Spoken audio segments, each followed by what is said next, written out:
The sentence was 3 months to house arrest. That house arrest being in a hotel, a protected hotel, because people were very, very angry. And yeah, so assimilating is a very, very important part of wherever you move, and it should be an example to most people not to upset the locals, because at the end of Masyarakat Indonesia memang sudah dikenal oleh orang luar akan keramahan dan kebaikan mereka. That's what my friend said, oh, like you're a white foreigner, so that's why people are nice. But no, that is the case, but people are genuinely nice here, you know, even if, you know, it's a taxi or something, people when they say thank you, terima kasih, you really feel it, you know, so yeah, let's Saat hendak menginap di sebuah hotel di Yogyakarta, dengan sopan penjaga hotel meminta maklum kepada Tesos, sebab di dekat kamarnya ada sebuah masjid. In Indonesia, most people is Muslim, so near from the mosque. Yeah, no problem. it's okay. We have called for prayer for 5 a.m. 5 a day. 5 a.m. Yeah. No problem, because tomorrow I'm leaving early in the morning, so, Okay, so no okay. problem. Dan sebagai turis asing yang datang ke Indonesia, Tesos mengaku maklum tidak keberatan dengan hal itu. This is our room. Ia pun menghimbau para turis asing lainnya untuk menyesuaikan diri dengan negara baru tempat mereka berada. Very nice, and they were, as you said, as you saw, super kind. They prepared even 2 rooms for us. Oh wow! And this is the street basically here in Indonesia. Super nice. The mosque is right there, literally.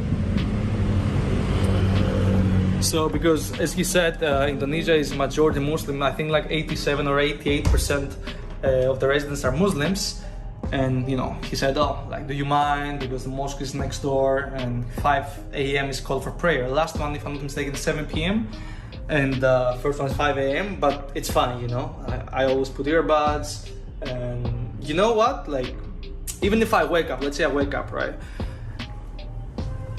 it's up to me to interpret that in a certain way, meaning, you know, when we Westerners come into a new country, we have to adjust our way of thinking in the new country. So there's, let's say the mosque wakes me up in the morning. There's 2 ways to go about it. I can either get pissed off or see it as, you know, use that and be like, oh, this is a reason for me to wake up earlier, so I get an earlier start to my day and be more productive, etc., etc. So there's always. Pesan serupa juga disampaikan oleh seorang turis asing bernama Weni. Ia membagikan pengalaman tak terlupakannya saat tinggal di Lombok pada tahun 2010 lalu. The other thing I wanted to show you was this place. This house here, I used to rent in 2010. It cost me about $1,000 for the year. It was a bit scratchy around the edges. The cistern leaked. It was 2 bedroom, 2 bathroom, but perfectly fine. It was secure, and yeah, I'm probably, when I was living here, I was only sort of a kilometre and a half out of central Ubud. Waini mengenang nasib seorang pria Amerika yang tinggal tidak jauh dari rumah yang ia tempati saat itu. Ia pun menuturkan rumah pria Amerika itu berada dekat dengan masjid dan ia merasa terganggu setiap kali azan subuh berkumandang. Yeah, so assimilating is a very, very important part of wherever you move, and it should be an example to most people not to upset the locals, because at the end of the day, you may have been here for 20 years or 30 years, I think, and you're still going to find yourself as a bit of an outsider.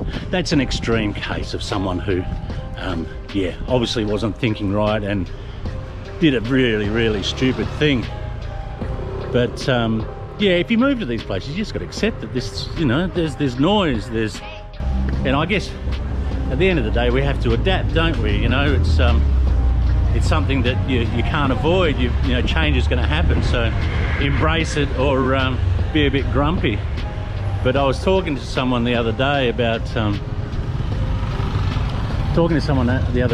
adapting and sort of getting yourself into local culture and trying to make the best of it. And we recounted a story of when I was living here in that house I showed you earlier, up on the road there was a guy at the same time, an American chap living here, and he had a house and there was a mosque very, very close to his house. Now, if you're going to go live in a Muslim country, you have to be prepared for the call to prayer at 4:30 in the morning and 5 times during the day. And for people to access the mosque, they had to go across his property, and he was happy to facilitate that, which was wise of him. But he wasn't happy about the call to prayer at 4:30 in the morning. So he went to the imam, or the head guy at the mosque, and said, look, I live next door, I give people access to the mosque through my property. Can you just turn it down in the morning so I can sleep? And the imam said, yeah, that's fine. And that happened for a couple of mornings, but then it was back up to its normal volume. This back and forth between the guy and the imam went on for a few weeks, with it going down, volume of the call to prayer going down for a couple of days and then going back up. Karena terus merasa dirugikan, sang turis asing pun nekat memotong kabel pengeras suara masjid. Tentu saja tindakan itu membuat geram warga setempat hingga mendatangi dan bahkan membakar rumah turis asing tersebut. This foreigner eventually got sick of it, and one night he went into the mosque with a pair of scissors and he cut the speaker leads. Now, of course, it didn't take the locals much to work out who had sort of, I don't know, entered into blasphemy, I guess. And they went looking for him at his house. They burned his house to the ground, or what could burn of it. He escaped out the back, and he was put in protective custody by the police because, you know, the people were quite angry, and you can understand why. He actually went to court for blasphemy here, and if memory serves me correctly, I think it was the sentence was 3 months to house arrest. That house arrest being in a hotel, a protected hotel, because people were very, very angry. Wah, ini dalam kolom komentar videonya membalas komentar turis asing lainnya dan menegaskan pesannya.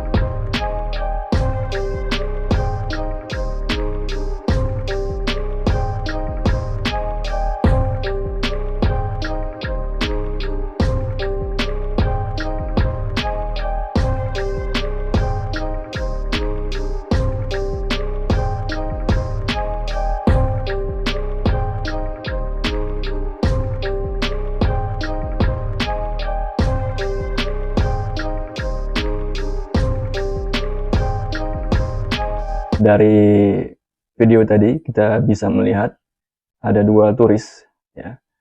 Yang pertama, turis tersebut terkesan dengan keramahan orang-orang di sana, dan sekaligus dia memaklumi atau sangat mentoleransi budaya ataupun kultur ataupun kebiasaan hidup masyarakat di sana, terutama mengenai azan, karena Indonesia adalah negara yang muslimnya sangat besar, sekitar 88% muslim. Jadi sudah barang tentu akan mendengarkan suara azan.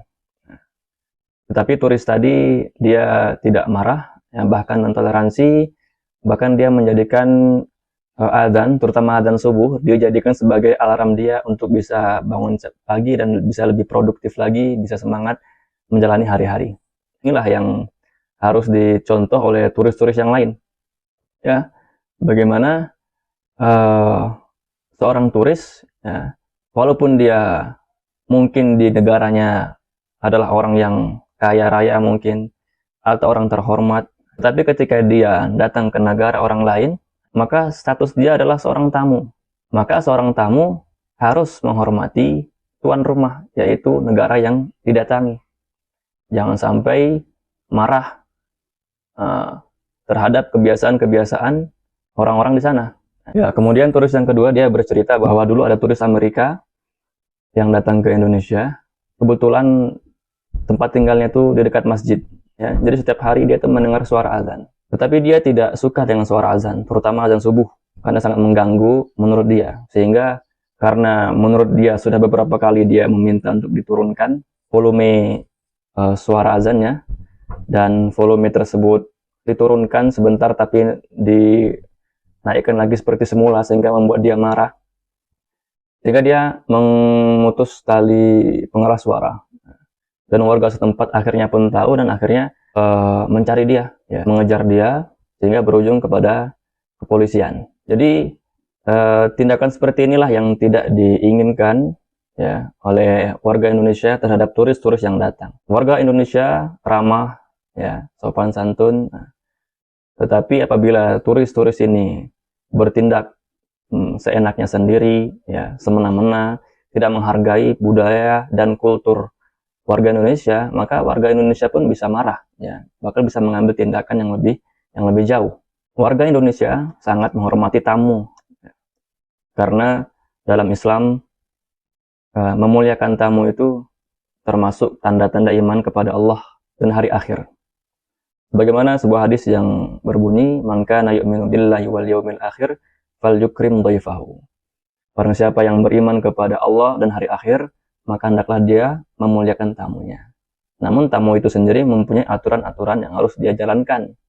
Sehingga apabila aturan-aturan tersebut tidak dia jalankan, tidak menghargai kultur warga setempat, maka tuan rumah berhak untuk memperingatkan atau bahkan memberikan tindakan yang berefek jera, ya.